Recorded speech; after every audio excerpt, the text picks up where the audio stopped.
Game of Thrones, Game of Thrones, Game of Thrones. Une série honnêtement incroyable, hein, même si les gens retiennent beaucoup les dernières saisons qui sont clairement décevantes. Honnêtement, les premières saisons c'est clairement du miel. Donc c'est une série qui a été diffusée de 2011 à 2019 qui nous a offert une tonne de personnages qu'on va classer dans cette vidéo de manière impitoyable, avec une énorme pointe d'arrogance évidemment.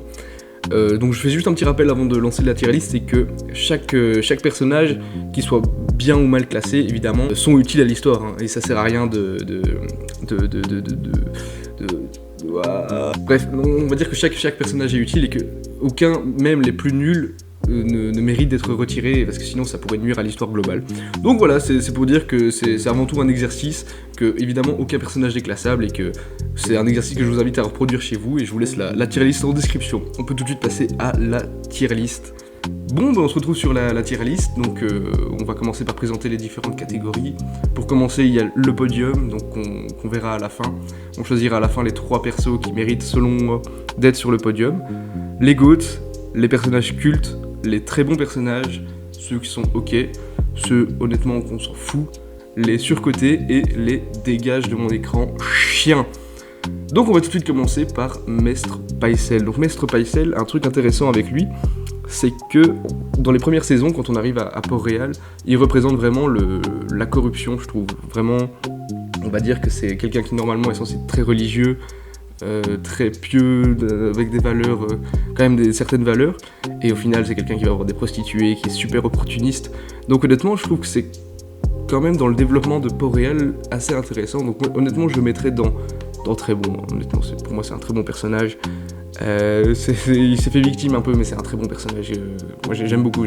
Ensuite un personnage un peu plus secondaire quand même, on va parler de Locke, donc le limier des Bolton, il me semble, c'est ça. Donc, écoutez, honnêtement, il n'y a pas vraiment d'impact sur la série par rapport à tous ceux qu'on va voir après, mais le truc intéressant avec Locke, c'est son sadisme avec Jaime Lannister. Quand Jaime se fait couper la main du coup par Locke, c'est quand même assez jouissif, hein, parce que, bon, ok, Jaime, on a appris à l'aimer et tout ça dans les saisons qui ont suivi, mais dans les premières saisons, il faut rappeler que Jaime est super arrogant, et c'est un connard, quoi, c'est vraiment un connard.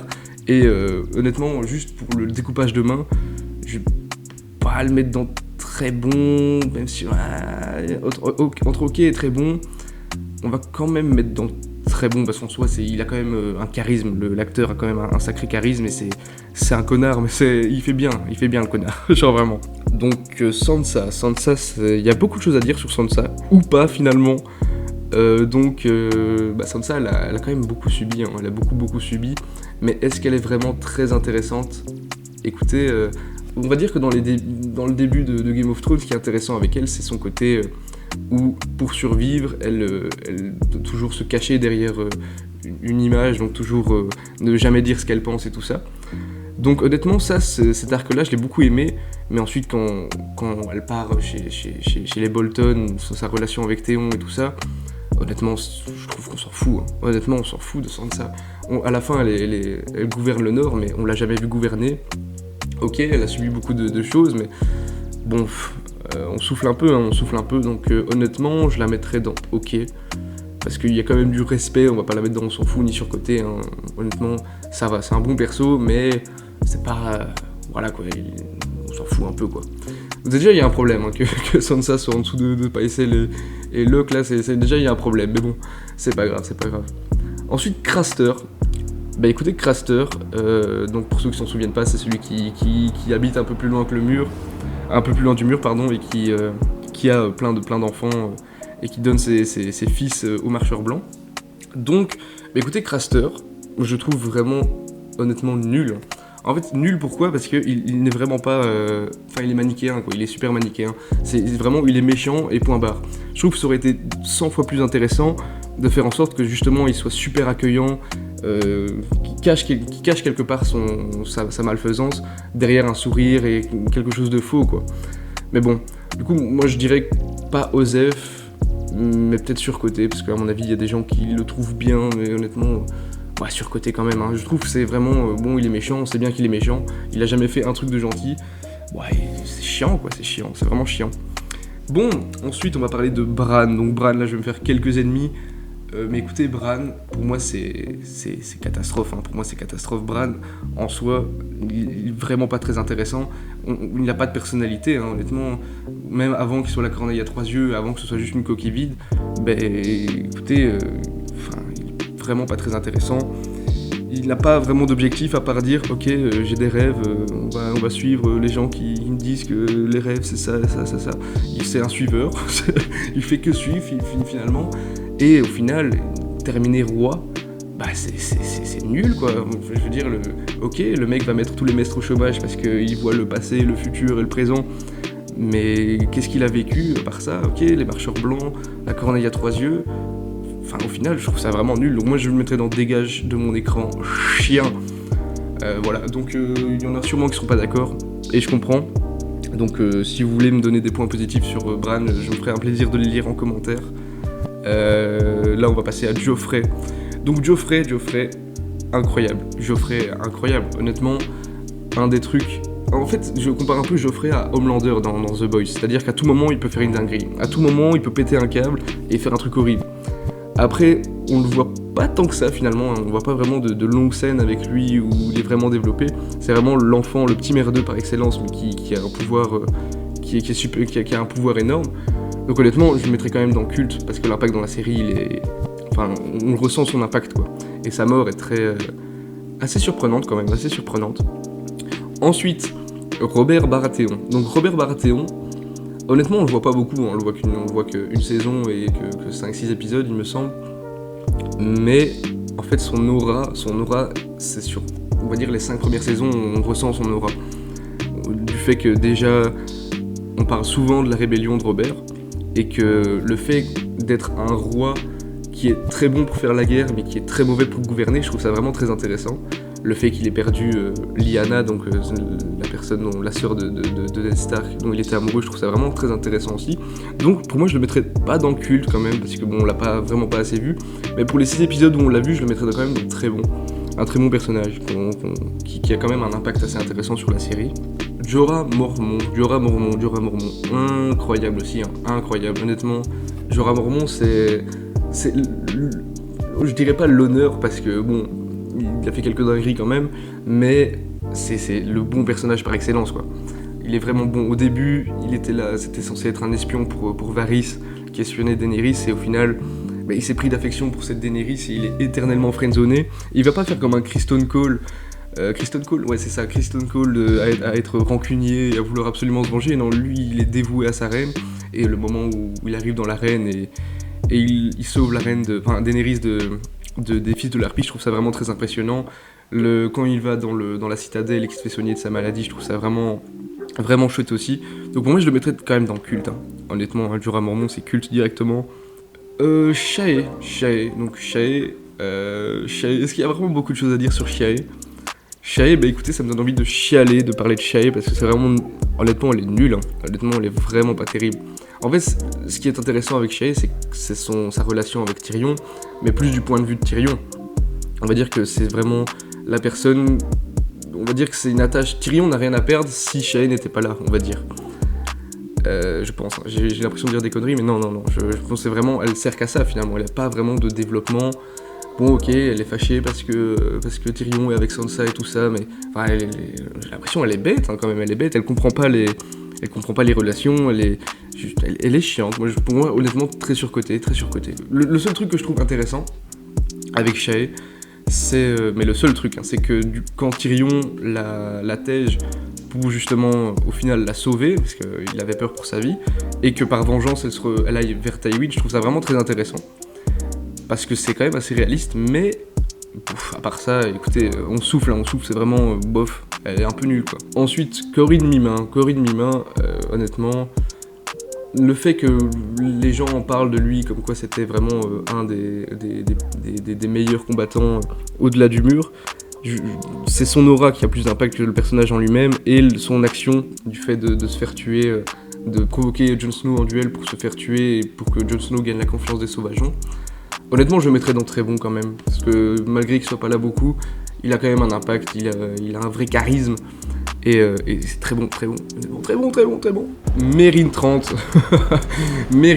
Écoutez, Meryn Trant, il est terrifiant, c'est vraiment un des personnages... Déjà, l'acteur en soi a une tête vraiment de méchant, genre vraiment, tu le vois à un dîner de famille, j'ai pas envie de lui parler, quoi, j'ai vraiment pas envie de lui parler.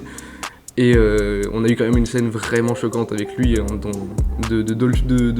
comment dire, de fil d'OP, pour ceux qui ont compris. Assez choquante, et vraiment c'était une des scènes les plus choquantes, le fait qu'il obéisse sans vraiment poser de questions et qu'il décide de taper des enfants. Enfin, de taper Sansa par exemple au début de la série, c'est vraiment un connard, mais comme c'est un très bon connard, qui joue très bien le connard, et que c'est vraiment un connard tout simplement, je pense que je vais le mettre dans très bon, parce que même sa mort est super jouissive, et il a quand même un impact. Il est là depuis le début de la série, depuis l'épisode 1, et voilà quoi, moi je trouve qu'il est vraiment chouette, et il apporte quelque chose à la série de terrifiant quand même. Assez terrifiant. Il y a pire, il y a évidemment pire, on le verra après, mais voilà quoi, c'est déjà un bon niveau. Ensuite, le limier. Clegane, écoutez, c'est bon. En vrai, sa relation avec Arya est chouette, même si ça dure longtemps et qu'au bout d'un moment on souffre quand même, mais le début de sa relation est sympa.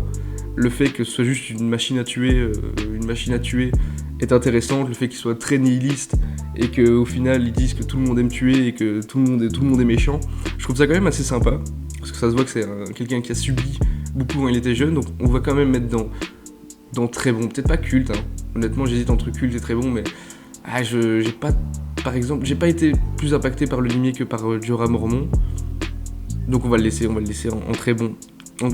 C'est très bien. Peter Baelish, donc Littlefinger, qui au début était incroyable. Sa fin est un peu... on souffle un peu sur sa fin quand même, parce que bon, on va dire que ça va être le même problème avec Varys.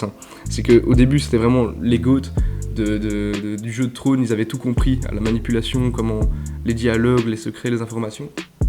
Et au final, bon, qu'est-ce que ça a donné ? Ils se sont ramollis, on a l'impression qu'ils se sont ramollis, et ils sont passés d'une saison où ils pouvaient rentrer dans ta tête à des gens, à se laisser justement très manipuler, je m'exprime super mal, mais bon, vous avez compris, donc on va mettre quand même en culte, parce que bon, il faut pas oublier les premières saisons, c'est quand même vraiment un personnage incroyable, qui sans foi ni loi, qui pense qu'à lui, la phrase sur le fait qu'il veut tout, au début de la série, ça a un impact, mais bon, ça s'essouffle quand même au fur et à mesure de la série. Samuel Tarly, que dire de Samuel Tarly ? En fait, Samuel Tarly au début, on va dire que c'est... Moi, la seule chose que j'apprécie avec Samuel Tarly, c'est déjà sa relation avec Ver, que je trouve vraiment chouette, même si je trouve qu'elle va très vite et qu'au final, c'est un peu niais, mais bon. Je trouve que quand il va à la citadelle, c'est le moment le plus intéressant. Le moment où il veut devenir maître, c'est le moment le plus intéressant, parce que c'est au final ce qui lui va le mieux, et c'est quelque chose qu'on n'avait pas encore vu dans Game of Thrones, la citadelle. Donc je le mettrais quand même dans très bon. Je le mets dans OK. J'ai aucun respect, mais je le mets dans OK, je m'en fous. Je le mets dans OK, honnêtement. Les premières saisons, c'est vraiment l'ami, ça se joue sur l'émotion au début, c'est vraiment ok, c'est le gentil qui est un peu faible et qui du coup ne mérite pas d'être là, qui se fait maltraiter. Sa relation avec son père est incroyable, je trouve que sa relation avec son père lui apporte vraiment d'humanité, et ça c'est très chouette, tout simplement. C'est terrible que je mette Samuel en dessous de Mérine et Mimin, mais bon, c'est ma tier list, je m'en fous, il n'y a que moi qui ai raison et tout le monde a tort, il n'y a que moi qui ai raison. Donc ensuite, Tyrion, écoutez, je pense qu'il n'y a même pas hésitation, c'est GOAT directement, voire il ira sûrement sur le podium, mais qu'est-ce qui ne va pas avec ce personnage en fait, l'acteur incroyable, le discours à la fin de la saison 4 ou 5, je sais plus, je pense que c'est la saison 4, où il avoue tout ce qu'il a sur le cœur à Port-Réal, incroyable. Le fait qu'il a toujours été sous-estimé par sa famille, alors qu'au final c'était le plus intelligent. C'est un personnage incroyable qui je pense, une des grandes figures de Game of Thrones. Honnêtement, sans Tyrion, on perd vraiment quelque chose, et la série serait pas aussi culte, je pense, mais je suis pratiquement sûr. Renly Baratheon. Donc Renly Baratheon, on le voit pas beaucoup par rapport à la série, donc on le voit quand même plus que la plupart des personnages dans Très Bon, mais il meurt, je pense, au début de la saison 2, Et écoutez, moi ce que j'aime bien avec Renly, c'est que on le voit vraiment comme le roi jeu des dynamiques, mais arrogant et fier. Et en fait, c'est ça qui va le tuer selon moi, c'est que il est tellement fier qu'il ne veut pas se réconcilier avec son frère, alors qu'au final, s'il s'était réconcilié avec son frère, il serait toujours là. Et je pense que la guerre des 5 rois aurait été très vite résolue. Mais bon, c'est l'histoire, c'est comme ça. Donc je vais quand même le mettre dans très bon, parce que c'est un personnage quand même qui a eu de l'impact. Et toutes ses relations avec les personnages sont quand même assez sympas. Donc je vais mettre dans très bon parce que ça me dérange pas de le voir et je kiffe le voir à l'écran. Voilà, je kiffe le voir à l'écran tout simplement. Bon, maintenant on va passer à elle. Écoutez, je me souviens absolument plus de son nom. Je sais bien que c'est la personne qui a le plus qui a la scène la plus mise en pause, toutes séries confondues. On se demande c'est laquelle, mais si vous ne savez pas, c'est celle où elle dit au revoir à Théon. Donc, écoutez, moi ce que je trouve vraiment très intéressant avec ce personnage, c'est le fait c'est la figure de la personne qui part d'en bas et qui essaye d'arriver en haut, mais qui se brûle les ailes finalement. Donc le fait qu'elle soit morte parce que justement elle parlait à Varys et que Littlefinger l'a découvert et que... Enfin, je trouve ça vraiment très intéressant. Elle a un discours avec Shae sur le port à Port-Réal où elle dit que c'est rare pour des filles comme elle d'arriver à leur niveau, à leur stature. Donc, écoutez, moi je vais mettre dans OK, parce que vraiment, j'aime bien la voir. Elle a disparu quand elle est décédée. Elle a pas vraiment fait un grand vide dans la série, mais voilà quoi, elle était chouette. Ensuite, Mormont, le commandant de la garde de nuit. Donc, incroyable ce perso-là aussi. Hein. Ce perso-là, il a un charisme de fou. L'acteur a un charisme, il a une carrure vraiment de commandant, quoi. C'est vraiment le commandant de la garde de nuit. Quand tu penses à un commandant de la garde de nuit, tu penses à lui. Et le fait que justement ce soit sa garde qui le tue lâchement derrière le dos, je trouve ça assez triste, mais au final réaliste. Donc, moi je le mettrais en très bon. Très très bon perso, très très bon perso. Très très bon. Ensuite, Baratheon, le bâtard des Baratheon, je sais plus comment... Gendry. Donc Gendry, honnêtement, est-ce qu'il est vraiment si intéressant que ça ? En fait, le problème avec Gendry, ce qui était intéressant, c'est que le fait que ce soit justement... on avait Jon Snow comme bâtard, mais on avait aussi lui, et finalement, on n'entend pas beaucoup parler de... Ce qui était intéressant, c'est de voir justement son point de vue sur le fait d'être né un bâtard. Donc quand par exemple il voit quand Mélisandre l'amène chez Stannis et qu'il dit qu'il n'est pas légitime et tout ça, c'est intéressant, mais c'est pas assez exploité. En fait, il suffit de comparer avec une scène dans House of the Dragon où t'as je sais plus c'est quoi son nom, le fils bâtard de Corlys qui lui dit ses 4 vérités. Une scène de 5 minutes, un peu moins quand même de 5 minutes, une scène de 2-3 minutes explose totalement le développement de Gendry, mais c'est quand même un bon perso, le fait qu'il essaye de se débrouiller, sa relation avec Arya. Ouais, je vais mettre dans OK, mais... Non, je vais mettre dans Osef, honnêtement je m'en fous de Gendry, je m'en fous, je m'en fous, c'est comme ça, je m'en fous. Bon, ensuite on passe à la sœur de Catelyn Stark, donc celle qui s'occupe de son fils et qui dirige les Aériers. Donc écoutez, en soi, je la trouve... En fait, son histoire est intéressante, mais elle est pas bien amenée, je trouve, elle est vraiment pas bien amenée. On va dire qu'elle est jalouse de Peter Baelish, enfin de Sansa et Peter Baelish, mais... ça va rapidement, ça va très rapidement. On ne va pratiquement jamais avoir de l'humanité, à part au début avec Sansa. C'est quand même un peu... Osef. En fait, on s'en fout. Honnêtement, on s'en fout. Donc, ensuite, du coup, son fils. Donc, son fils, ce qui aurait pu être intéressant, c'est le fait que, justement, il soit chouchouté, qu'il soit, du coup, trop... Enfin, que personne ne le contredit jamais. Et on voit un peu ça hein, quand Sansa détruit son château, enfin que lui détruit le château que Sansa a construit, disant qu'il faut rajouter une tour, je sais plus comment ça s'appelle, le tour où il jette les gens là. Je trouve ça intéressant, mais au final, une fois que Sansa et tout ça quittent les Aériers, on le voit plus. On le voit à la fin quand il choisit un roi, mais il parle pas ni rien, alors que justement, s'il avait été très arrogant, sans même être cruel, mais juste arrogant, ça aurait pu être intéressant quoi, mais même là il disparaît, on a l'impression qu'il disparaît, il est mis au placard. Donc honnêtement, Osef, hein, on s'en fout alors qu'il aurait vraiment pu apporter quelque chose, hein. Il aurait pu juste monter d'une catégorie si on l'avait rapporté, si on l'avait plus développé par la suite quoi. Par exemple, imaginons qu'il soit plus, qu'on voit qu'il n'arrive pas du tout à gérer les Aériers, même si je sais bien que c'est pas lui qui dirige directement, mais qu'il y a une personne avec lui, je sais plus le nom de la personne qui dirige avec lui. Enfin, je sais pas, je trouve qu'on souffle un peu et qu'on aurait pu faire plus avec ce personnage. Pas de là à devenir Geoffrey, mais quand même d'être dans le même style, mais sans la cruauté, on va dire. Ou une cruauté, enfin je sais pas, une cruauté plus bébête, on va dire, je sais pas. Ensuite, nous avons Bronn. Que dire sur ce personnage? Écoutez, honnêtement, je le trouve incroyable.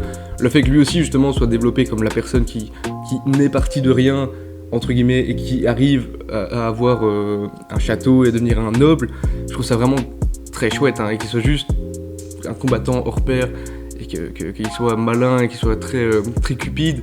Je trouve ça vraiment chouette, hein. C'est un personnage qui n'est pas manichéen, et c'est ce que je préfère. C'est vraiment, il n'est ni bon, ni mauvais, ni gentil. On le voit comme un gentil, mais faut pas oublier que c'est le mec, il dit bien à Tyrion que si on lui paye pour tuer un enfant, il posera pas de questions, quoi. Enfin, à part combien, il posera pas de questions, et ça je trouve vraiment chouette. Donc honnêtement, j'ai presque envie de le mettre dans GOAT, mais je le mettrai dans Culte. Culte, il mérite sa place de Culte. Ensuite, Janos. Bon, Janos, qu'est-ce qu'on s'en fout, hein, on s'en fout, Janos, on s'en fout. Il est méchant, on s'en fout. Eh bien écoutez, Varys, c'est aussi le même problème que Baelish, hein. Je pourrais dire exactement la même chose. C'est qu'au début, il avait compris le jeu des trônes, la manipulation et tout ça, comment agir. Au final, il s'est fait totalement nerf. Dans les dernières saisons, il est mort comme une merde. Alors qu'au final, ça aurait pu être très intéressant, hein, du fait qu'il y ait au moins une personne, comme il le dit, qui se préoccupe du peuple et qui agisse pour le peuple dans la haute. J'aurais trouvé ça incroyable, mais au final, il s'est fait nerfer, mais bon, il a tellement de scènes cultes aussi, hein, je pense à la scène où il raconte la fois où il s'est fait émasculer, c'est qu'il ouvre la boîte et que tu vois que le sorcier est dedans, et... Enfin, c'est terrifiant cette scène. Donc je le mettrai quand même dans Culte, hein. Je le mettrai dans Culte, y a pas... Et sa relation avec Tyrion aussi, incroyable. Culte, on est obligé de le mettre en Culte. Ouais, comment il s'appelle lui? Ah, je l'avais, comment il s'appelle? Wow, je sais plus du tout comment il s'appelle. C'est terrible. Je l'ai sur le bout de la langue. Bon, c'est pas grave, je mettrai comment il s'appelle. Bref, lui, il y en a beaucoup qui disent que il est un peu inutile et tout ça, mais... Enfin, inutile, qu'il est là sans être là, je sais pas comment dire. Mais écoutez, moi je trouve que ce qu'il représente dans la série, du moins au début, c'est l'innocence. Honnêtement, même si on le voit plus beaucoup par la suite, quand il est avec Bran, il représente vraiment l'innocence. Et moi, une scène qui m'a marqué, c'est quand il dit, quand il parle à Bran et qu'il fait oui, à ce qui paraît au-delà du mur, ils prennent ta tête et ils découpent ton crâne et ils boivent du sang dedans. Et puis ils regardent Osha et Osha la regarde un peu, le regarde un peu méchamment. Enfin, je trouve ça vraiment, c'est une scène assez mignonne, hein. Et honnêtement, il apporte ce genre de scène, pas beaucoup. Donc je mettrais pas ni très bon ni culte, mais je mettrais quand même dans OK. Parce qu'il a quand même, je sais pas, il a de l'innocence. Il est pas c'est pas un robot comme Bran, mais je sais pas, sans plus ni moins, quoi. Il est vraiment OK, tout simplement. Bon, ensuite Sir Loras Tyrell. Donc Tyrell, écoutez, c'est aussi un peu, on va dire que il se démarque pas, hein. Il se démarque pas beaucoup.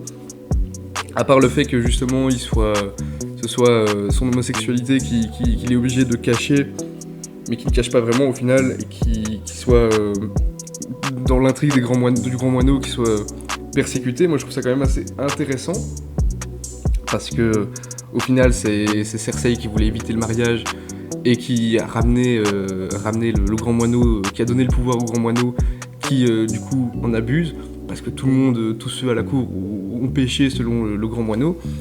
Donc moi je le mettrais quand même dans OK, hein. Je peux pas le mettre dans très bon, je le mettrais dans OK. J'ai envie de le mettre dans très bas. Non, il a pas vraiment de scène culte, hein. On ne pense pas vraiment à une scène culte avec lui. Là tout de suite ça me vient pas, à part la scène où il est avec Renly. Au début je trouvais que sa relation avec Renly était vraiment chouette. Mais à part ça, il y a rien, quoi. Il y a pas plus. Donc voilà. Ensuite, Cersei. Donc Cersei, écoutez, ça va directement en GOAT aussi, hein. En GOAT aussi. L'actrice, déjà, elle prend toute la place. En fait, tu la vois à l'écran, tu vois qu'elle est incroyable. Je trouve qu'elle est incroyable dans sa méchanceté, dans sa cruauté. Mais c'est pas de la cruauté directe, à part quand quand effectivement elle torture et tout ça, c'est vraiment des phrases où à tout moment elle te menace, elle fait ouais je vais t'étrangler dans ton lit si tu m'appelles encore une fois ma soeur ou un truc comme ça. Je trouve ça incroyable, elle a tellement de charisme. Donc honnêtement GOAT directement, il n'y a pas à hésiter. J'adore les Lannister, hein. J'adore les Lannister. Ensuite Benjen, bon Benjen on s'en fout. Même je mettrais dans surcoté. Ouais surcoté, Benjen on s'en fout, on le voit pas beaucoup. À un moment, Jon il va au-delà du mur. La première fois qu'il va au-delà du mur, on pourrait se dire qu'il va demander à tout le monde où est Benjen et tout ça. Non, il disparaît. Benjen, on oublie. Il revient un peu plus tard, mais au final, pas pour grand-chose. On s'en fout de Benjen. On s'en fout. Voilà, on s'en fout. Sir Barristan Selmy. Honnêtement, pas dans GOAT, honnêtement, mais c'est le gars, c'est le chevalier. C'est vraiment le chevalier. Qui avec de l'honneur, qui vraiment... il représente l'honneur, hein, pour moi c'est vraiment l'honneur. Sa mort est tragique et je le mettrais dans culte, Barristan Selmy culte, largement. On compte plus les TikTok avec le filtre semi-réaliste totalement dégueulasse de Sir Barristan, donc ouais, il mérite d'aller dans culte largement. Khal Drogo, un des premiers rôles de Jason Momoa je pense, hein. Outre le fait que l'acteur soit incroyable, il y a un problème que j'ai avec lui, juste un seul, c'est que le gars, on te le présente comme un énorme combattant, et tu vas me dire qu'il a jamais eu de blessure avant, il a jamais soigné de blessure, parce que là, il a juste une blessure parce qu'il s'est frotté à l'épée du gars qu'il avait provoqué en duel, et au final, il l'a pas soigné, ça s'est infecté. Alors je sais plus très bien si c'est à cause de la sorcière, mais à ce qui paraît, la sorcière dit... Enfin, je sais pas très bien. Donc, honnêtement, je mettrais quand même d'autres très très bons personnages, hein. Voire culte. Ah, honnêtement, je mettrais dans culte. Oui, non, culte, hein. Le mec a un charisme de malade. Quand tu vois justement son combat où il a cette blessure, le gars, il est terrifiant. Il est vraiment terrifiant quand il prend ses poignards, qu'il les lâche, et qui au final il tranche la gorge du mec, qui lui arrache le larynx et la langue. C'est terrifiant. C'est vraiment terrifiant et il joue à merveille ce rôle, hein, Jason Momoa. Il joue vraiment à merveille ce rôle. Le Grand Moineau, donc c'est une des intrigues la plus détestée, hein, c'est une des intrigues qui souvent est catégorisée comme inutile et tout ça, mais moi je vais vous dire, moi j'aime vraiment bien ce côté justement fanatique du peuple qui à la base est recruté par Cersei pour gâcher le mariage entre elle et les Tyrell, et qui au final se retourne contre elle. Je trouve ça vraiment bien. Je trouve ça vraiment bien le fanatisme religieux qu'on avait déjà vu un peu avec la sorcière rouge et le dieu noyé ou ce genre de choses, mais pas au point de toucher le peuple de la capitale, vraiment, d'avoir une ampleur comme ça. Donc moi je vais quand même le mettre en très bon, hein. Peut-être pas en culte quand même, mais en très bon, parce que j'ai pas vraiment de scène culte, enfin si j'en ai quelques-unes, mais j'ai pas vraiment de scène culte avec lui, mais c'est tout ce qui l'entoure en fait. Par exemple la scène de la sœur du silence qui torture Cersei, c'est quand même assez culte. Ensuite, Hodor. Qu'est-ce que vous voulez que je dise Hodor, c'est... On dort de fou, Hodor. On dort de fou. Surcoté. Écoutez, à part sa mort, qui est quand même assez touchante, hein, faut l'avouer, c'est pas terrible, hein, c'est pas vraiment... c'est le gentil géant qui est utile pour Bran, mais... écoutez, c'est pas vraiment un personnage que je m'étais attaché. Quand il est mort, effectivement, ça nous a fait tous un petit pincement au cœur, mais... on s'en fout, quoi. On s'en fout. Oh, ouais, je vais le mettre, on s'en fout. Peut-être pas surcoté, juste on s'en fout. C'est catastrophique, hein. C'est vraiment catastrophique ce que je suis en train de faire. Je vais vraiment m'en prendre plein la gueule, mais bon, c'est les risques du métier. Ensuite, comment il s'appelle ? C'est un Lannister, mais je sais plus comment il s'appelle. C'est Jorah Lannister, je sais plus comment il s'appelle. Bref. Lui, ce qui est intéressant, c'est... je trouve comme c'est un très bon perso, hein, lui. C'est vraiment le cousin Lannister qui est justement le bon à tout faire, mais qui comprend rien, qui est juste bon à obéir. Je trouve quand même assez intéressant le fait qu'il joue double jeu avec Cersei et Tyrion, et qu'au final, c'est une victime, en fait. C'est vraiment la victime des Lannister. Et qui reviennent avec le Grand Moineau, je trouvais quand même assez... un peu vide, hein, quand même, ça va quand même très vite. Mais je trouvais ça quand même assez chouette, et pour moi il va avec le Grand Moineau. Il a quand même de l'impact, il a vraiment une tête à claque incroyable, l'acteur joue vraiment bien la tête à claque, et ça faut le souligner. Le maître de Winterfell, je ne saurais plus dire comment il s'appelle, très bon personnage, hein. Très très bon personnage aussi. C'est vraiment la sagesse de Winterfell. Sa mort est touchante parce que elle est très rapide, hein. C'est le mec qui vient juste dire ouais, pourquoi vous avez tapé Théon, et le mec s'est planté une lance dans le ventre.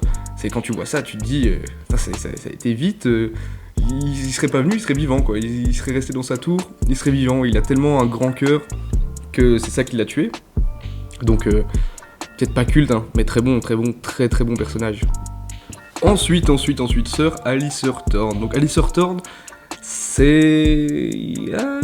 je suis un peu mitigé quand même, Non, honnêtement, non, qu'est-ce que je dis? Non, pas du tout. C'est un très bon perso, Ce qui il représente quand on va dire qu'au début, les premières saisons, il est pas terrible. Parce qu'il est très manichéen, il est juste pas gentil pour rien, et t'as l'impression que c'est juste un bully sans grand intérêt. Et au final, quand t'as justement le débat sur le fait de est-ce que c'est bien de ramener les sauvageons dans la garde de nuit et tout ça, c'est là que je trouve qu'il ressort son jeu, et qu'au final il trahisse Jon Snow. Je trouve ça vraiment pas mal. Il a quand même quelques scènes vraiment touchantes. La scène culte que j'ai en tête, c'est vraiment la scène de la pendaison. Donc finalement sa mort, hein, mais voilà, c'est comme ça. Donc je vais quand même mettre dans très bon, peut-être pas culte, hein, mais très bon personnage. Très bon. Je vois Mimin, en fait j'ai envie de le descendre, Mimin. Depuis tout à l'heure, je le vois là, il est aux côtés de tout ça, j'ai envie de le descendre. J'ai envie de le descendre ok, hein, parce qu'en fait on le voit pas tant que ça. Et la seule chose qui est bien, que j'ai retenu avec Mimin, c'est quand il provoque le combat avec Jon Snow finalement. Hein. Donc je le descends, c'est comme ça. Ensuite, je saurais plus vous dire le nom du personnage, mais l'acteur est super connu. Écoutez, c'est chouette parce que c'est le seul qui va commencer à faire développer de l'humanité chez Clegane. Et le fait qu'il meure d'une manière super barbare par justement des gens qui étaient comme Clegane avant, ça nous marque quoi. C'est vraiment Clegane apprend à vivre et avoir de l'humanité. Je sais pas m'exprimer. Clegane apprend à vivre comme tout le monde et apprend à vivre en paix finalement.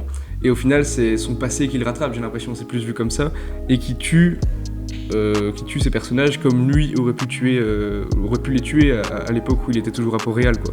Donc je vais pas le mettre dans culte, évidemment, je vais pas le mettre dans très bon, je vais le mettre dans ok, parce qu'on le voit un épisode, il me semble, un épisode ou deux, vraiment pas grand-chose, donc je vais le mettre dans ok. À côté de Mimin et tout ça, c'est très bien. Ensuite, Arya qui est cheatée, hein. Arya qui est super cheatée. Qui en vrai la boss. En vrai, pour moi, Arya c'est la boss. Hein. Peut-être pas dans les dernières saisons, parce que justement, pour moi, à partir du moment où elle va voir les 100 visages, c'est un peu redondant. On va dire que même s'il y en a beaucoup qui aiment bien cette intrigue, je trouve ça quand même très répétitif. Hein, quoi. C'est vraiment... je m'ennuie un peu, mais par contre, les premières saisons où justement elle essaye de rejoindre sa famille, qu'elle va à Reynaud avec le Goat et qu'elle est tourte chaude, avec Gendry et tout ça, je trouve ça vraiment sympa. Le fait qu'elle tue le roi de la nuit, je trouve ça grotesque, mais bon, c'est pas grave. Donc je la mettrai quand même dans culte, hein. On est obligé de la mettre dans culte. Obligé, pas dans Goat, mais dans culte, largement. Osha, donc Osha.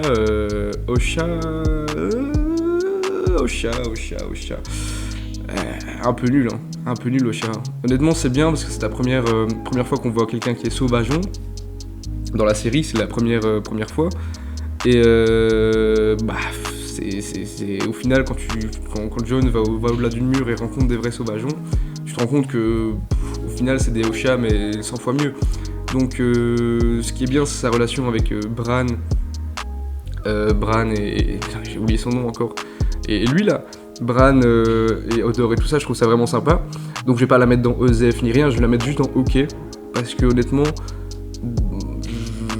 pas vraiment de scène culte avec, juste quand elle a séduit Théon pour s'enfuir, je trouvais ça sympa, mais à part ça, ouais, bof.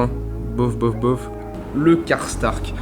Alors, je pense que l'acteur a été changé entre la saison 1 et la saison 2, ou alors c'est un personnage différent, je sais pas, mais cet acteur-là est incroyable. Pour moi, c'est vraiment le Stark qui est guidé, hein, il le dit lui-même, qui est guidé par la vengeance, même si on le voit pas beaucoup, qu'il est pas vraiment mis en avant, je trouve que c'est un personnage quand même assez important. On va dire que le moment où... Pour moi, c'est lui qui fait perdre Robb. Hein. Le moment où Robb le décapite, c'est le moment justement où tu sais que Robb, il va pas gagner, quoi. Il tue ses alliés, alors qu'au final, je pense qu'il y en a beaucoup qui l'ont dit, hein, que Robb, son problème, c'est qu'il était aussi... il avait trop confiance en ses alliés, alors qu'au final il aurait promis la vengeance à Karstark, ça se serait bien passé. Sa décapitation est terrible, et la vengeance quand il va tuer les deux cousins Lannister, c'est terrifiant aussi, hein, c'est terrifiant, donc je le mettrais quand même dans OK, hein, pas dans très bon quand même, mais dans OK, très bon personnage. Bah du coup non, OK, enfin voilà, mais c'est quand même un bon personnage quoi. J'ai envie de le mettre dans très bon, en vrai je vais le mettre dans très bon, c'est quand même un très bon personnage. Il est guidé par la vengeance, et il est normalement dans le côté des gentils, mais il est guidé par la vengeance, je trouve ça intéressant. Donc voilà, je pense qu'il nous reste quand même pas mal, Bon, ensuite nous avons Aemon Targaryen, donc le maître de la garde de nuit. Écoutez, je saurais pas trop quoi vous dire, parce que j'ai pas vraiment de grands souvenirs avec lui, à part ses discussions avec Samuel, que je trouvais intéressant. Donc je vais le mettre dans Osef, hein. Ça va être méchant, mais on s'en fout, hein. On s'en fout, sa mort est touchante, il est mort de vieillesse, je trouvais ça sympa. Enfin sympa, c'est un des seuls qui au final a eu une mort plus ou moins normale. Dans tous ceux qui sont là, ils ont tous eu une mort horrible. Lui c'est le seul qui est mort plus ou moins normalement. Et donc quand même grand respect sur cet homme qui est sage quoi, c'est un homme sage, qui est très gentil. Enfin j'ai pas envie de le mettre dans Osef, hein, finalement, je vais le mettre dans OK. Parce qu'il est quand même, il a quand même un impact sur la série assez important. Bon, ensuite, Clegane, donc la montagne, donc le deuxième Clegane. Honnêtement, l'acteur a changé 3 fois, 4 fois, je sais pas. C'est à partir du moment où c'était le dernier acteur, donc l'acteur définitif, je trouvais que c'était impactant, mais on te le vend comme une machine à tuer et tout ça, on voit pas vraiment grand chose, hein. On voit pas vraiment les massacres qu'il perpétue et tout ça. Donc je demande pas qu'on les voit, mais juste qu'on les mette peut-être plus en avant. On le voit pas vraiment tant que ça, hein. On le voit 2-3 fois dans la saison 2 autour de la table avec Tywin. C'est à Renault ou quoi, c'est tout quoi, c'est tout, c'est pas intéressant, c'est juste une machine à tuer remplie de muscles. C'est sa relation avec son frère, et honnêtement, ça c'est quand même intéressant, mais au final c'est pas enfin, on n'y va pas en profondeur quoi, juste OK, tu m'as brûlé le visage, du coup je t'en veux à vie. C'est pas fou quoi, c'est pas fou, il y a même pas une pointe d'humanité ni rien, non, c'est vraiment la machine, il est méchant, point. Alors ça aurait été intéressant de juste qu'il ait au moins une phrase ou deux à son frère, ou je sais pas comment ça aurait pu se faire. Mais bon, je vais le mettre dans Osef, hein. Il aurait pu être remplacé par n'importe quel bad guy avec des muscles, ce serait passé. La seule, par contre, oui, il y a quand même des scènes cultes avec lui, hein. La scène avec dans l'arène, on va en reparler après, mais ça c'est une des scènes les plus cultes de tout God confondu, on est d'accord. Catelyn Tully, écoutez, Goat, hein. Goat.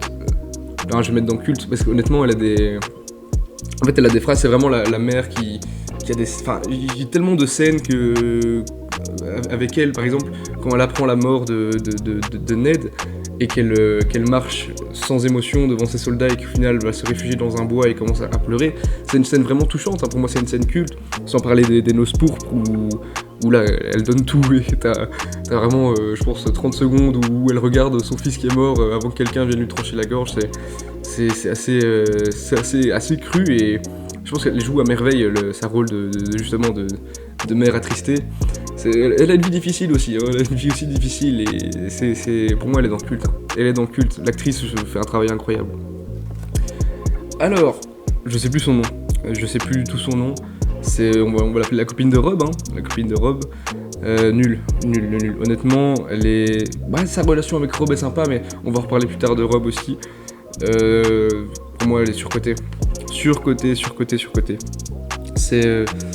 Bon, outre le fait que c'est à cause d'elle qu'ils ont perdu la guerre, on s'en fout de ça. Moi, je parle vraiment du personnage.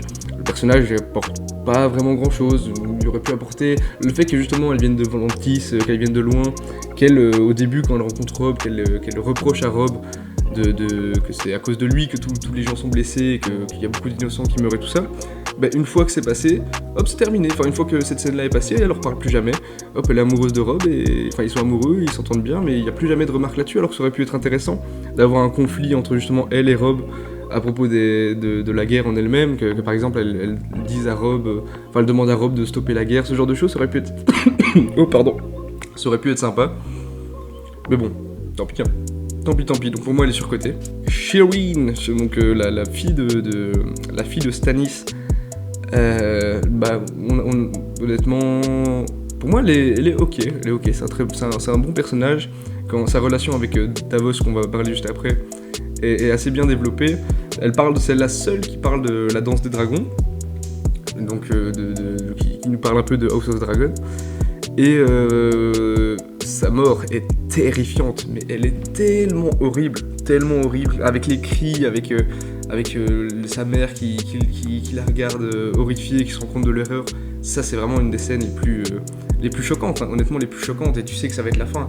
À partir de ce moment-là, c'est vraiment Stannis qui donne son dernier quart d'humanité, sa dernière part d'humanité, qui la laisse partir et qui la brûle. C'est horrible. Et pour moi, je pourrais la mettre dans très bon, mais on le voit pas vraiment assez. Donc je la mets dans ok. Ensuite, Sœur Davos. Hein. Pour moi, Davos, est-ce que ça va dans le GOAT ? Je pense que ça va dans le culte. Ça va dans le culte quand même. Peut-être pas dans le GOAT, même. Ah, quoique. Davos en culte. Ah. En fait, son histoire est vraiment bien travaillée. Hein. Le fait que ce soit un ancien contrebandier, qu'il soit totalement dévoué à Stannis, le fait qu'il ait perdu ses doigts, le fait qu'il invente son blason, je sais plus ce que c'était, c'est un blason, je pense que les gens se foutaient de sa gueule justement parce qu'il avait ce blason là et du coup lui l'utilise comme une force. C'est vraiment un perso super bien développé, même sa relation avec Daenerys plus tard c'est vraiment sympa. Donc je le mets dans le culte, il a de très bonnes répliques et le fait que quand il perd son fils, je trouve ça assez touchant. Mais bon, c'est pas ça qui l'arrête et il est quand même dévoué à son roi. Donc voilà. Brienne de Torse, pour moi elle va en culte, hein. Culte directement. C'est vraiment l'honneur aussi, hein. Elle représente vraiment l'honneur. Elle a un serment depuis la saison 2, depuis la fin de la saison 2, je sais plus, avec Catelyn. Elle le respecte jusqu'à la fin, quoi. Et quand elle tue Stannis pour se venger de Renly, c'est assez touchant, quoi. Tu te dis le chemin qu'elle a parcouru et tout ça. C'est vraiment sympa, et sa relation avec Jaime est au début assez inintéressante, mais au final, je trouve, hein, au début elle était assez inintéressante, et au final elle est assez bien développée, et c'est un personnage que t'as pas envie de la voir mourir, quoi. T'as vraiment pas envie de la voir mourir, elle est vraiment cool. Donc je la mets en culte. Ensuite Stannis. Bah écoutez, pour moi Stannis, hop, on va le mettre dans les GOAT, parce que pour moi c'est vraiment le Baratheon. Il est bien décrit au début de la série, hein, le Baratheon qui justement n'a aucun ami, mais qui est un stratège militaire hors pair.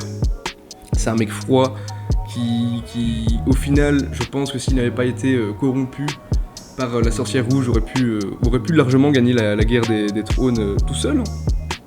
Enfin tout seul, c'est un gros mot, mais qu'il aurait pu... je sais pas, c'est vraiment un mec froid, il a une aura, l'acteur me paraît vraiment réaliste, quoi. Vraiment, tu mets cet acteur-là, tu me fais remonter dans le temps au Moyen-Âge, tu me mets Stannis, j'y crois, quoi. J'y crois vraiment, donc vraiment aura de fou, charisme de fou.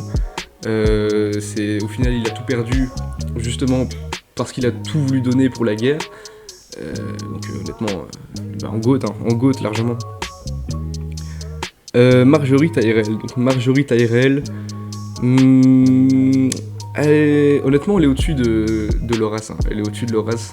Pour moi, peut-être pas dans le culte quand même, parce que bon, je pense que culte ça irait plus pour sa grand-mère, hein, mais je vais la mettre dans très bon. C'est un très bon personnage qui justement représente bien sa maison, donc la rose avec des épines, donc très manipulatrice, très jolie, mais au fond très manipulatrice. Je trouve que c'est chouette, et au final sa relation avec Cersei, le fait que Cersei voit Marjorie comme un danger parce qu'elle accède au trône par la séduction, comme peut-être a fait Cersei avant, je sais plus très bien, faudrait que je revoie.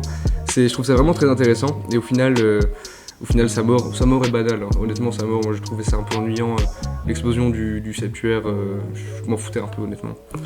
Donc, mais sinon très bon perso. Ingrid. Donc Ingrid, écoutez, je vais pas la mettre dans le GOAT, mais je vais la mettre dans le culte, parce que pour moi elle est très très bien, c'est un très très bon perso. C'est pas manichéenne non plus, hein, elle est ni méchante ni gentille, et en fait ça aurait pu être simple. En fait j'imagine le pire qu'ils auraient pu faire avec Ingrid, c'est que justement elle suive Jon Snow et qu'elle arrête de suivre les sauvageons et qu'elle devienne gentille. Non, le fait qu'elle soit justement dévouée aux sauvageons et qu'elle est prête à, entre guillemets, tuer Jon Snow, même s'il le fait pas, lors de la bataille à Château Noir. Je trouve ça vraiment bien. Et sa mort est quand même assez touchante, hein, quand elle est tuée par le garçon. Je trouve ça vraiment... je sais plus comment il s'appelle le garçon, c'est vraiment assez touchant. Donc culte. Tywin. Oh bordel. Tywin.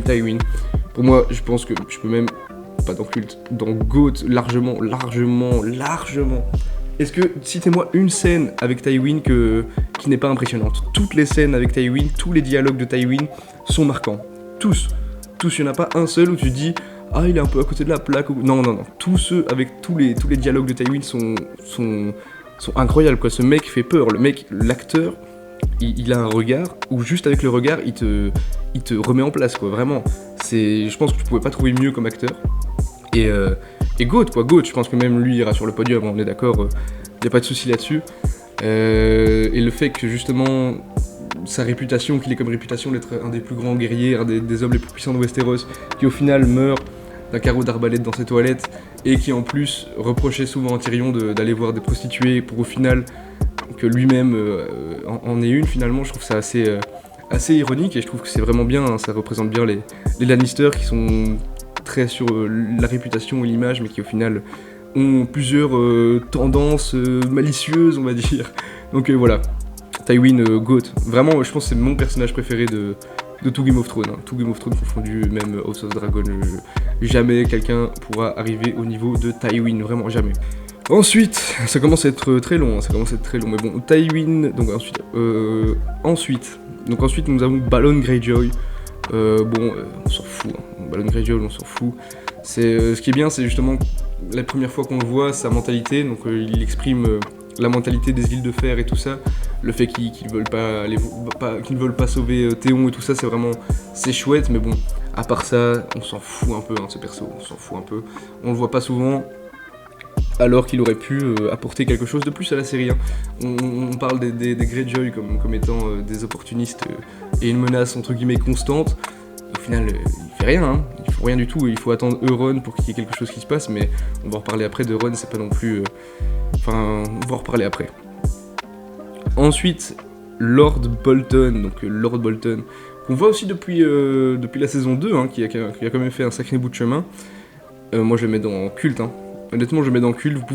Vous serez sûrement peut-être pas d'accord avec moi, mais en fait, je m'explique. Donc, en gros, Bolton, c'est vraiment le calculateur aussi, l'opportuniste par excellence. Il y a beaucoup d'opportunistes hein, dans Game of Thrones, mais on va dire que lui, c'est déjà le fait qu'ils boivent pas d'alcool, alors que tu vois que tous les personnages, même Tywin, se laissent à quelques coupes de vin de temps en temps. Lui, jamais. Donc, c'est vraiment le mec froid par excellence. Qui en plus a une maison totalement horrible, hein. Les écorchés Bolton, c'est horrible.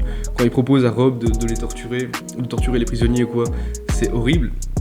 Et il est froid, calculateur, et dès qu'il sent que Robb va perdre et qu'il y a moyen de faire un arrangement avec les Lannister, il s'en prive pas.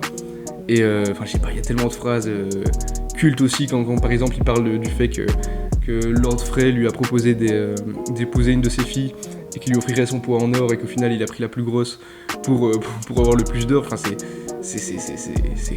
mec est horrible, quoi. Ce mec est froid, et c'est tout ce qu'on aime. C'est tout ce qu'on aime dans Game of Thrones, finalement. C'est vraiment tout ce qu'on aime. Vert, j'ai pas envie d'être méchant. Je pense que je vais la mettre au même que Tarly, parce que au final elle fait pas grand chose non plus, quoi. C'est vraiment l'innocence aussi, un peu sauvageonne. C'est la sauvageonne justement, on va dire, qui découvre le monde au-delà du mur, mais qui n'a pas les codes. J'aime bien la scène du dîner avec le père de Tarly, mais sinon, c'est ok. Non, c'est ok. Elle est chouette quand même, mais bon, c'est pas le personnage dont tu te souviens le plus quand t'as fini Game of Thrones, quoi. Ensuite, Jaime Lannister. Bah écoutez, pour moi ça va dans GOAT aussi, hein. GOAT au culte. Parce que, en fait, c'est la fin, la saison 8 gâche pas mal de son aura. Hein.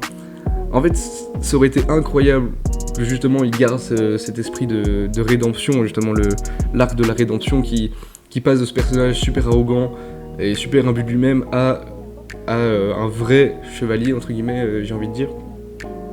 Donc je vais le mettre dans... Ouais, je vais quand même le mettre dans GOAT, mais ça fait beaucoup de Lannister, hein. Là, t'as tous les Lannister qui sont là. Mais bon, c'est des personnages qui sont quand même super bien écrits, donc ouais, à part la fin, non, la fin, je suis désolé, mais la fin le remet dans le culte, hein, et le descend d'une place. Tant pis pour Jaime, tant pis pour Jaime.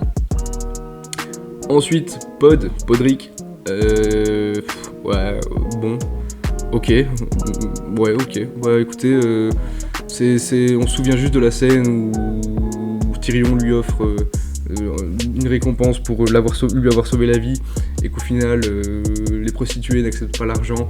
Oh, ok, c'est marrant 2 minutes, sauf qu'il force avec ça. Il force vraiment beaucoup avec ça. Tu vois que chaque fois qu'il se balade, les fils regardent et tout ça, peu importe. C'est bon, il force, et au final, à part sa relation avec Brienne, qui est sympa. Je trouve que quand il est avec Brienne, c'est vraiment sympa, c'est vraiment l'écuyer qu'au début Brienne ne veut pas, et enfin, c'est quelqu'un de dévoué. Non, j'ai presque envie de le mettre dans très bon finalement, parce que là j'ai quelques bons souvenirs quand même de lui, mais non, je vais le laisser dans ok, ça ira comme ça. Mélisandre, culte, directement, culte. Elle représente aussi, hein, j'ai envie de dire, le fanatisme religieux, mais enfin, elle est quand même assez terrifiante, hein, ce personnage. C'est quand elle brûle des gens à foison, elle organise un feu, elle brûle tout le monde, elle s'en fout, elle brûle tout le monde. Juste, je trouve que ce truc de magie au début, la manière dont elle tue Renly Baratheon, je trouve que c'est un peu facile. Je trouve que même les effets spéciaux sont pas très bien faits, mais bon, on parle de personnages. Je trouve que c'est facile, mais bon, c'est ouais, culte quand même, hein, culte quand même. C'est culte.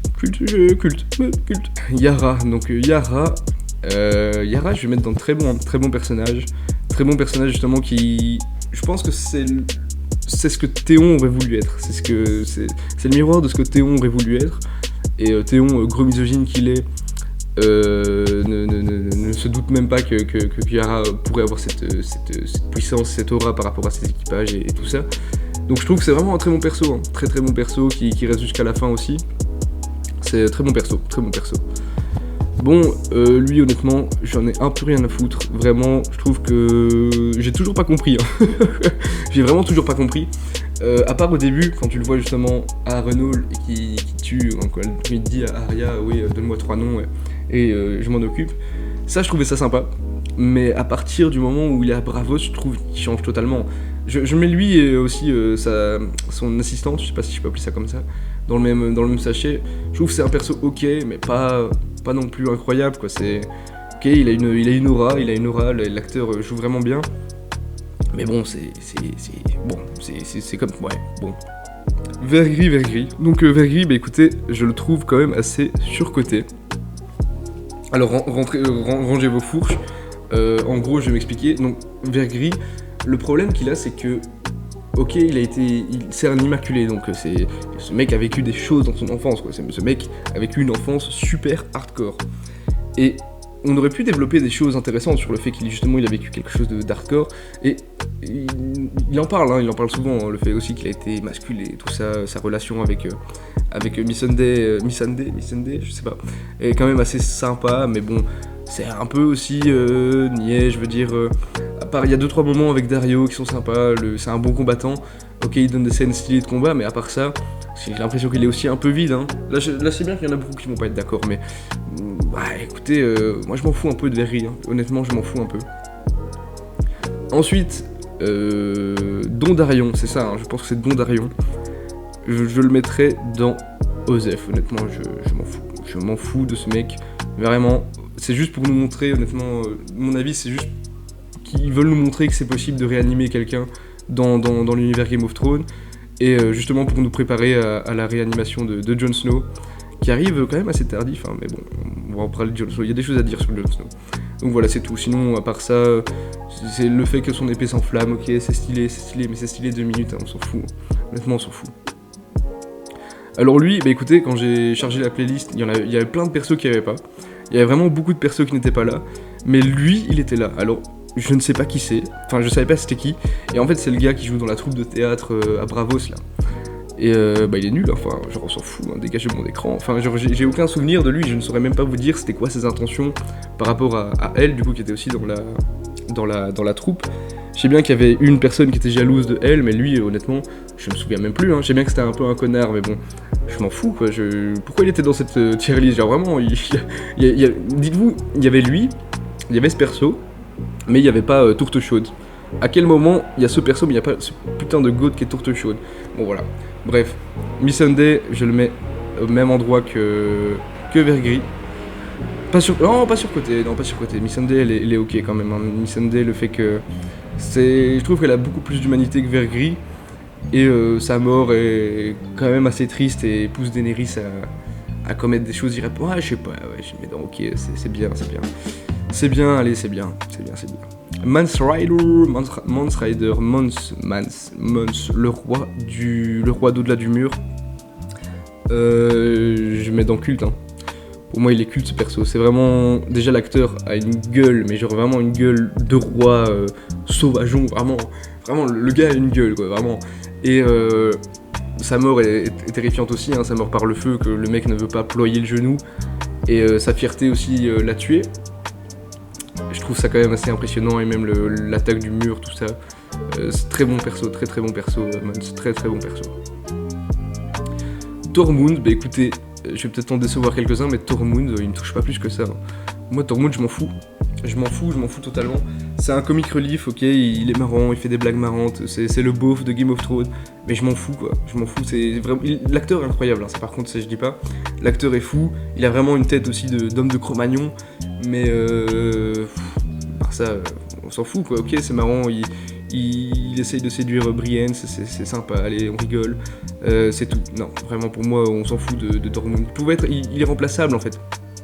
Il est remplaçable. Ramsay Bolton, écoutez, pour moi, il va dans GOAT. Il va dans GOAT. En fait, il y a tellement de scènes cultes avec Ramsay. Genre vraiment, déjà, la bataille des bâtards, même si je trouve qu'elle est quand même assez surcotée, cette bataille. Elle est quand même assez impressionnante. Quand il torture Théon, c'est aussi... Je pense que les scènes les plus choquantes dans Game of Thrones, la majorité en tout cas, sont liées à Ramsay Bolton. C'est quelque chose... Quand il tue du coup son père, quand il donne la femme de son père au chien, c'est quelque chose, quoi. Pour moi, il est... en vrai, il y a Joffrey en dessous. Est-ce qu'il est mieux que Joffrey ? Je sais pas, parce que comme Joffrey, en fait, le truc qui était intéressant, c'est que il avait des limites. Joffrey, en fait, sa limite, c'est qu'il avait ses parents qui le recadraient quand il allait trop loin, et aussi il avait besoin de l'amour du peuple. Nick Ramsay, il a vraiment aucune limite, donc on se dit pas à tout moment il va faire une dinguerie, on sait qu'il va faire des dingueries. Donc je vais quand même le mettre dans GOAT, mais on verra après, on verra plus tard. Daenerys. Bon, Daenerys, en fait, je vais vous expliquer, j'ai un problème avec Daenerys, c'est que je trouve que c'est incroyable la manière dont il voulait amener le truc, du fait que on la voit comme une gentille, on la voit comme vraiment celle qui délivre des esclaves et tout ça, mais qu'au final, il nous laisse quelques petits indices à gauche et à droite pour nous montrer qu'en fait, à la fin, elle va juste être cruelle et faire des big génocides. Je trouve que ça aurait pu être incroyable, vraiment, ça aurait pu être incroyable, parce que, écoutez bien la musique de Daenerys. Daenerys, elle a une musique de méchante, Daenerys, t'entends sa musique, tu compares la musique avec les Stark, elle a une musique de méchante, de conquérante, Donc honnêtement, Daenerys, elle aurait vraiment pu être incroyable si ça n'avait pas été rushé à la saison 8 et qui nous aurait amené ça un peu plus calmement, le fait qu'elle fasse un génocide. Je trouve que ça aurait pu être incroyable, mais bon, on va quand même la mettre dans culte, mais pas dans GOAT, quoi. Juste à cause de ça, juste à cause de la saison 8 encore une fois, juste à cause de la saison 8, mais l'idée qu'une personne comme ça, donc vraiment, quand tu vois, c'est toujours filmé Daenerys de couleurs chaudes, t'as l'impression que c'est la gentille, mais au final t'as vraiment des indices un peu dissimulés partout pour te dire qu'au final elle va vriller. Ça n'a pas été assez développé, donc ouais, culte, et ça aurait pu être largement en GOAT si la saison 8 avait mieux fait son travail, mais bon, c'est pas grave. Je suis un rageux, c'est pas grave. Bon, la grand-mère Tyrell, honnêtement pour moi c'est culte, culte. C'est justement, comme elle dit, elle a pas peur de dire les choses, et honnêtement, une des scènes que je me souviens le plus, c'est quand elle parle justement de son blason et de sa devise qui ne fait pas vraiment peur comparé à l'hiver vient et ce genre de choses. Je trouve que c'est vraiment un personnage qui est quand même assez bien travaillé. Tu vois que qu'elle a dû passer quand elle dit que Marjorie lui ressemblait beaucoup quand elle était jeune, tout ça. Je trouve que c'est un très très bon personnage. Je la mettrais dans Culte parce que on a quand même beaucoup de scènes, on se souvient de beaucoup de scènes avec elle. Hein. Le fait que par exemple elle tue Geoffrey, ce genre de choses, c'est... Moi je la mets dans Culte, hein. J'aime vraiment bien ce personnage. Ensuite, le prêtre. Donc honnêtement je vais le mettre avec Dondarrion parce que même s'il a un charisme de fou, honnêtement la première fois que tu le vois, donc la première fois que tu vois la fraternité, il te marque, vraiment l'acteur fait un travail de dingue. Mais bon, pas super développé non plus quoi, c'est ok, bon il meurt, ça finit chaud ni froid. C'est même que Dondarrion, on s'en fout un peu, mais j'ai presque envie de le mettre dans ok, mais il n'y a pas assez de scènes dont je me souviens quoi. Ok, il réanime Dondarrion, c'est tout. Honnêtement, je vois pas vraiment le truc qui m'a marqué. Ensuite, le Zoman, je sais pas comment ils disent en français, des Sauvageons, qui lui aussi, on n'a pas beaucoup vu. On va dire que c'est le sceptique des Sauvageons qui croit pas à Jon Snow et tout ça. Il y a besoin de lui dans l'histoire évidemment, mais comme tous, à chaque fois, c'est pas parce que je mets un personnage dans Dégage de mon écran que forcément il n'aurait pas dû être dans la série, tous les personnages sont utiles, je le rappelle. Mais bon, lui je vais le mettre dans Osef, on s'en fout aussi de ce personnage. On s'en fout largement. Donc, on va passer directement à Qyburn. Donc Qyburn, ça m'a étonné quand j'ai revu la série, mais en fait Qyburn on le voit très très tôt.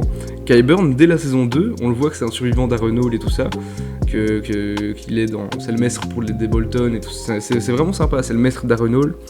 C'est le fait qu'il ait justement pratiqué des expériences assez malsaines sur des malades, et que c'est pour ça qu'il s'est fait retirer sa chaîne. Je trouve ça quand même assez intéressant. Je trouve ça vraiment intéressant, donc pour moi il s'essouffle un peu, vers la fin il s'essouffle, quand il crée la montagne en mode zombie, c'est ok. Sa relation avec Cersei, pour moi elle me fait un peu chier. Je vais le mettre dans ok, c'est un bon perso. Tully, l'oncle de Catelyn, pour moi incroyable, pour moi très très bon perso. Parce que déjà le fait qu'il ait un charisme naturel, l'acteur a vraiment un charisme, le fait que ce soit vraiment le chevalier aussi qui représente aussi l'honneur, je sais pas comment dire, quand il remet son neveu en place, quand la scène, une des scènes cultes, c'est quand du coup son neveu essaie de tirer des flèches enflammées sur un cercueil qui va dans la rivière, qui traverse la rivière, et qu'il loupe plusieurs fois et qui commence à pousser son neveu pour tirer à sa place. Je trouve que c'est quand même assez impressionnant, c'est marquant quoi. C'est une des scènes marquantes. Donc moi, très bon personnage. Et aussi, un truc que j'ai remarqué en revoyant la série, c'est que donc l'emblème des Tully, c'est le poisson. Et quand tu regardes leurs armures, ça fait penser à des écailles de poisson. Voilà, c'est la petite parenthèse, mais je sais pas, je trouvais ça sympa. Ensuite, on a Tommen. Donc Tommen, dégage chien. Vraiment dégage chien. Il est plat. Qu'est-ce que tu te souviens de Tommen, à part sa scène où il décède finalement? Je me souviens que de cette scène-là. Je veux dire, il y a pas grand-chose. Il se fait manipuler par Marjorie, ok, ça pouvait être sympa, mais c'est pas approfondi. Il est plat. Il suit l'intrigue au lieu de créer des intrigues, quoi. J'ai l'impression. Donc, pour moi, il dégage de mon écran, chien, vraiment. Il y a que des gosses ici. Il y a que des gosses et une personne âgée. Donc, voilà, c'est super. Ensuite. Donc Daario Naharis, que je préférais l'acteur avant, l'acteur de la saison 2, saison 3 pardon.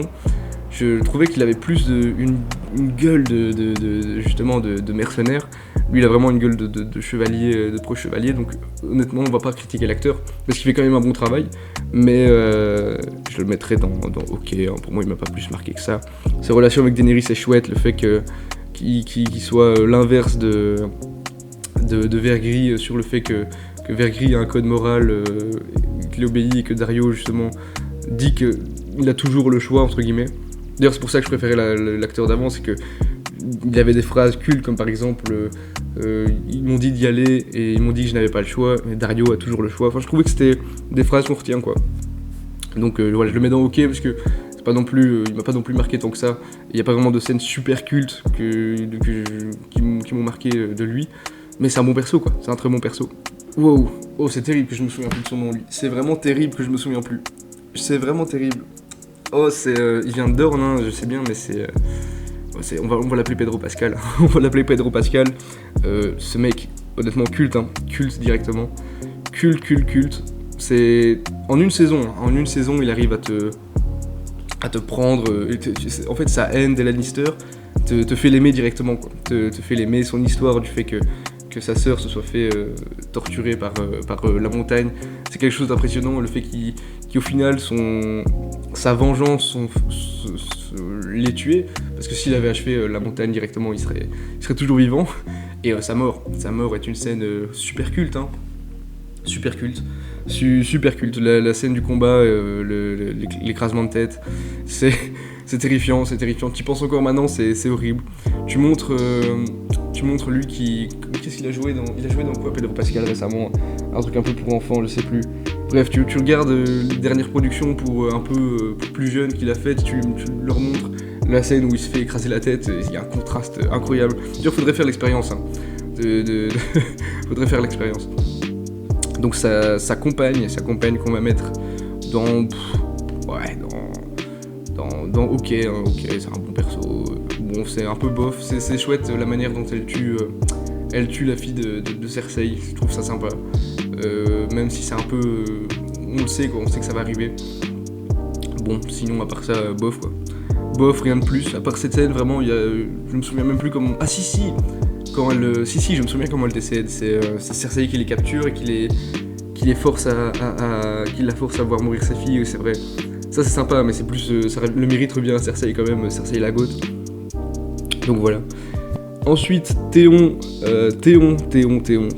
écoutez, pour moi, les premières saisons avec Théon, elles sont jouissives. Quand il décide de trahir Robb Stark et qu'il attaque Winterfell, et qu'au final, tu vois qu'il sait pas vraiment comment faire, qu'il doute vraiment tout le temps, je trouve ça incroyable. Je trouve ça vraiment incroyable. Et le fait quand il commence à se faire torturer par Ramsay, au début, en fait, c'est jouissif. En fait, quand il se fait capturer et qu'il se fait torturer, tu trouves ça jouissif, tu vois, tu te dis qu'il l'a mérité et tout ça. Et puis, plus la torture avance, plus tu te dis, ouais, non, mais là, Ramsay, t'abuses un peu quand même, il a compris et tout ça, tu vois. Et au final, t'arrives à avoir de la pitié pour ce perso, qui a une très bonne rédemption, hein, qui très bonne rédemption. Donc, pour moi, je le mettrais dans très bon, hein, peut-être, voire culte. Hein. Culte. Ouais, si, culte, il y a tellement de mèmes et tout qui tournent sur lui, culte directement. Bon.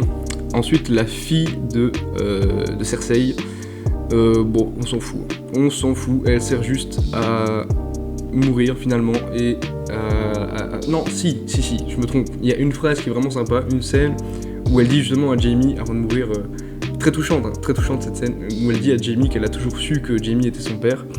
Ça, c'était vraiment une bonne scène, mais à part ça, il n'y a pas grand-chose, hein. Est-ce que j'ai vraiment envie de la mettre au même niveau que ouais, j'allais dire des conneries, ouais, non, ouais, on la voit un épisode, quoi.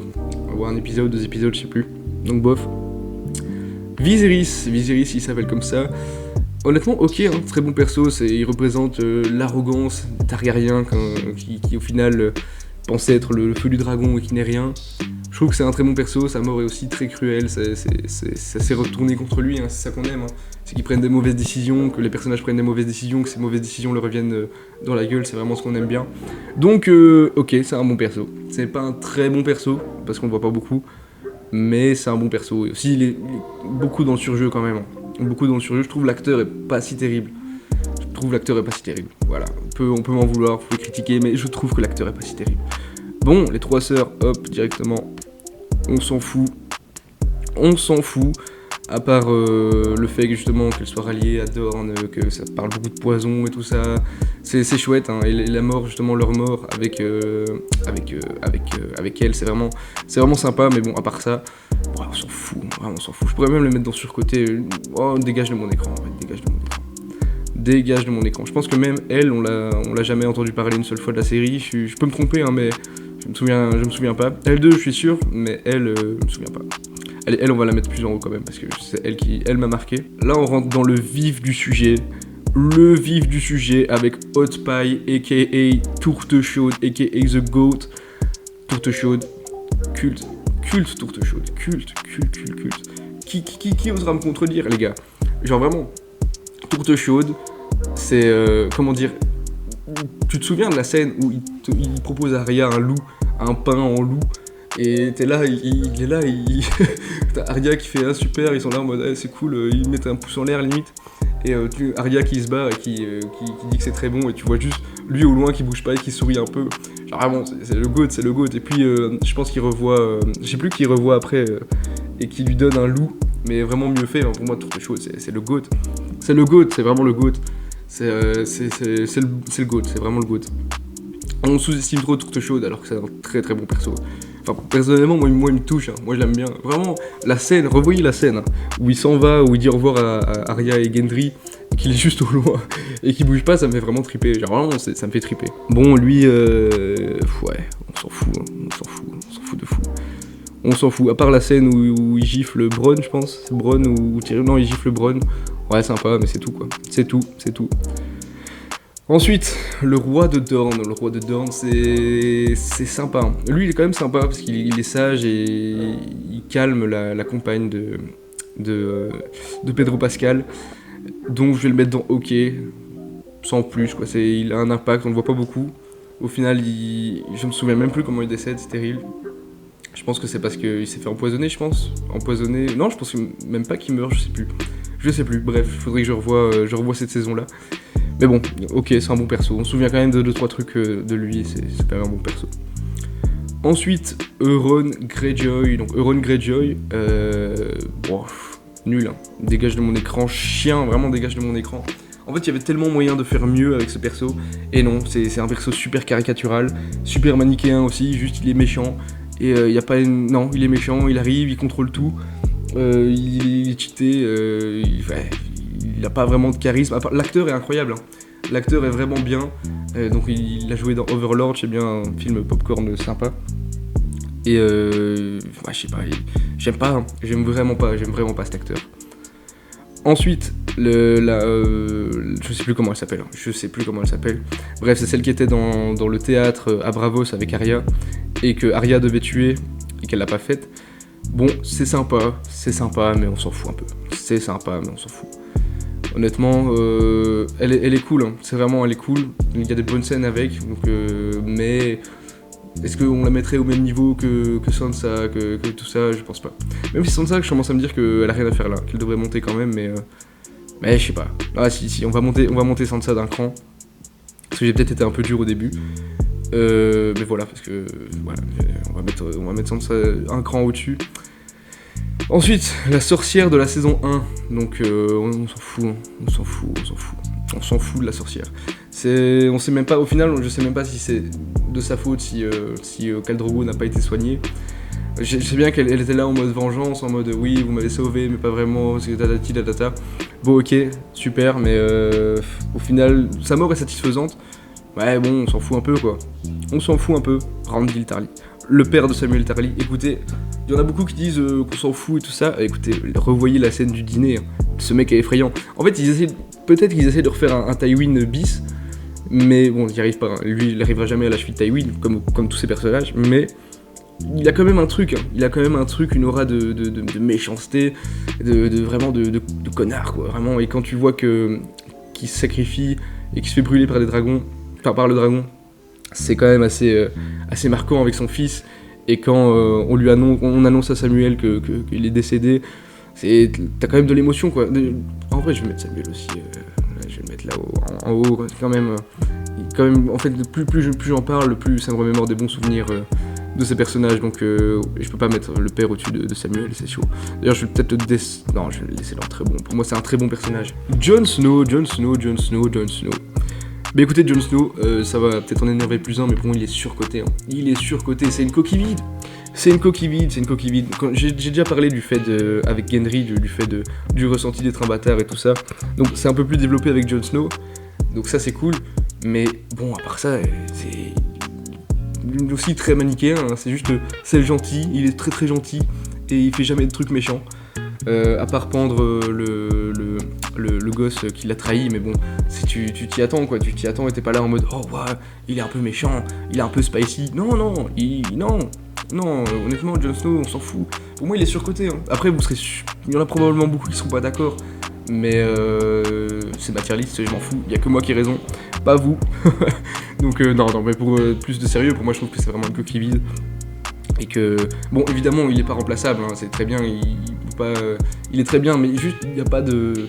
C'est le gentil, quoi, c'est vraiment le gentil, il n'y a pas de... Alors que Game of Thrones nous habitue vraiment à un monde assez controversé, on va dire, donc il n'y a pas de gentil, il n'y a pas de méchant, juste des agissements, des agissements de l'éthique, de la morale un peu douteuse, enfin je sais pas comment dire, là je me perds dans mes mots, mais Jon Snow, il contraste trop avec la série, enfin tu passes de Port-Réal, où il y a beaucoup de très peu de manichéisme, on va dire, où par exemple Cersei est super méchante, mais derrière elle a un esprit de famille assez développé, Tywin aussi qui est super méchant mais qui au fond fait ça pour la famille entre guillemets, et t'as juste Jon Snow qui est oui je suis gentil, voilà, super, mais t'es surcoté quand même mon petit gars, donc voilà, surcoté. Je sais bien que ça va en perturber plus d'un, mais écoutez, si vous n'êtes pas d'accord, vous pouvez toujours me le dire en commentaire. Et je me ferai un plaisir de lire vos avis, hein. Je suis pas là... il n'y a que les idiots qui ne changent pas d'avis finalement. Et peut-être que je suis un énorme idiot, mais ça m'arrive de changer d'avis, ou pas. Donc ensuite, on va passer au Maître de la Citadelle, donc un arc que j'ai beaucoup aimé aussi, hein. Même si je me souviens pas trop des dialogues qu'il a eu avec Samuel et tout ça, je sais bien que c'était quand même assez intéressant, même si c'est très téléphoné, on sait comment ça va se passer, il interdit Samuel de faire certaines choses, au final on sait bien que Samuel va le faire quand même, bref ça s'est téléphoné, donc on va mettre dans OK, sans plus, donc voilà. Bon, ensuite on va passer à Robb. Alors Robb, j'ai un peu envie de le mettre dans la même catégorie que Jon Snow, mais sauf que la différence, qui est pour moi majeure entre Jon Snow et Robb, c'est qu'en gros, Robb, il a eu les conséquences du fait d'être comment dire, trop le héros principal, j'ai envie de dire. Genre vraiment, vous voyez, d'avoir confiance en ses hommes, de se dire, oui, c'est moi le boss, je gagne et tout ça, je sais ce que je fais et tout ça. Et bah lui, il a eu les conséquences de ça. Et c'était super bien amené, hein, super bien amené. Les noces pourpres, une scène aussi, un top 3 scène Game of Thrones, largement. Et ça, c'est pour moi c'est ce qui différencie largement Robb de Jon Snow, c'est que lui, il a eu les conséquences de sa fierté, j'ai envie de dire. C'est pas le bon mot, mais bon. Donc très bon. Non, culte, hein. Non, très bon. Il est en dessous de tourte chaude, j'en ai rien à foutre. Bon, il reste que 2 persos, même si celui-là, on va en reparler après, mais c'est plus du troll, hein, mais bon, allez. Ned Stark, c'est... tu découvres la série, tu vois Ned Stark, l'une des scènes les plus marquantes aussi, c'est sa décapitation. Pour moi, c'est culte directement, directement culte. Et voilà quoi. Écoutez, Ned Stark, c'est vraiment le fait aussi... En fait, il a eu le même problème que Robb, c'est qu'il a trop voulu... Non, même pas le même problème que Robb, c'est qu'il a trop voulu faire le bien, il a trop eu confiance en la bonté et l'honneur des gens qui au final s'est pris un retour de bâton assez impressionnant quoi. Donc pour moi Ned Stark culte, hein. Voire même GOAT, honnêtement je pourrais même mettre Ned Stark en GOAT, parce que justement c'est le déclencheur de la série qui dit ok, là c'est pas une série comme les autres, on va avoir du sang et on va chialer, hein. Vraiment. Donc je mets en GOAT et on va tout de suite passer au podium une fois que j'aurai fait le dernier, donc Ramin Djawadi. Oh non, on va le faire, Ramin Djawadi, on va faire après, on va faire à la fin. D'abord on va faire le podium. Donc le podium ça va se jouer entre ces 6 personnages. Donc la 3ème place, je pense que ça va être... assez chaud, hein. C'est chaud. Je pense que la 3ème place ça va être Ned Stark. Ned Stark en 3ème place, ça me paraît quand même pas mal, parce que lui aussi a un impact sur toute la série. J'en ai parlé tout à l'heure avec Robert Baratheon qui ok, on le voit pas souvent, mais on en parle dans toute la série, dans tout le long de la série, on évoque son nom et tout ça. Ned Stark, c'est exactement la même chose, et voire encore plus développé, hein, on le voit encore plus. Donc Ned Stark, je le mettrais vraiment en 3ème position. 2ème position, ça se joue entre Tywin et Tyrion. C'est entre ces deux-là, d'office, c'est entre ces deux-là. Je pense que je vais mettre quand même Tywin en 2ème position, et du coup ce serait Tyrion en première. Ah, voilà, c'est incroyable. La relation déjà des deux-là est folle, et ils ont des dialogues cultes, hein. Ils ont des scènes super cultes. Je pense que j'ai même une préférence pour Tywin, mais Tyrion, il a vraiment fait toute la série, donc pour moi Tyrion, number one, Tyrion. Et pour finir, Ramin Djawadi, lui, il va clairement dans la catégorie Dieu, parce que écoutez, c'est simple. La musique de Game of Thrones, je pense que c'est la meilleure musique, toute série confondue. Ok, vous pourrez me dire, ouais, Succession, Breaking Bad, ils ont des musiques incroyables aussi, on est d'accord, ces séries ont des musiques incroyables.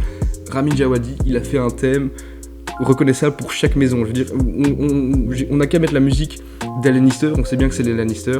On met la musique des Stark, on sait bien que c'est la musique des Stark. Enfin, c'est vraiment, elle raconte quelque chose. Et vous mettez n'importe quelle scène culte et vous retirez la musique, ça n'a plus rien à voir. Bon, après, je triche un peu parce que du coup, je pourrais mettre George R.R. Martin ou peu importe, mais c'est juste envie de rendre honneur à Ramin Djawadi. Mettez du respect sur son nom. Même le travail qu'il fait sur la dernière série House of the Dragon est incroyable. Donc voilà, bah écoutez, c'est la tier list, elle est terminée, donc vous serez sûrement pas d'accord avec tout ce que j'ai fait, et c'est logique, hein, c'est une tier list, je vous invite à faire l'exercice chez vous, c'est assez sympa, je voulais le faire pour voir, parce que écoutez, en tant qu'humain, on adore trier les choses qui ne sont pas classables, hein, finalement, donc voilà, bah écoutez, j'espère que ça vous a plu, j'espère que ça vous a diverti, et n'hésitez pas à laisser vraiment votre avis dans les commentaires, de savoir pourquoi vous aurez mis un tel à la place d'un tel, etc., etc. Je suis ouvert à tout, et évidemment, hein, je peux changer d'avis. Donc voilà, dites-moi quoi, et bah, on se revoit bientôt. Hein. Allez, salut!